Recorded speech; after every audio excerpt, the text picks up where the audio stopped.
உறவுகளே, நண்பர்களே, இதோ சிறப்பாக இந்த புதிய நாளிலே உங்கள் ஒவ்வொருவரையும் சந்திப்பதிலே மிகுந்த மகிழ்ச்சி.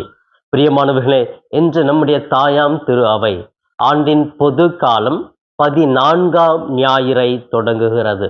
பொது காலத்தினுடைய 14வது வாரத்திலே இன்று நம்முடைய தாயாம் திரு அவை நமக்கு என்ன செய்தியை சொல்லுகிறது என்றால், எல்லா சூழ்நிலையிலும் இயேசுவின் பணியை தொடர்வதே சீடத்துவத்தின் அடையாளம். ஆம் பிரியமானவர்களே, நாம் அனைவருமே திருமுழுக்கினால் இயேசுவின் பிள்ளையாக புது பிறப்பாக மாறியிருக்கிறோம். நம்முடைய உண்மையான பணி என்ன என்றால், எல்லா சூழ்நிலையிலுமே இயேசுவினுடைய பணியை, அவர் விட்டு சென்ற அன்பு பணியை தொடர்ந்து செய்வது.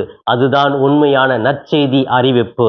அதை சார்ந்துதான் ஒவ்வொரு வாசகமே இன்று திரு அவையானது கொடுத்திருக்கிறது. முதல் வாசகம் திருப்பாடல்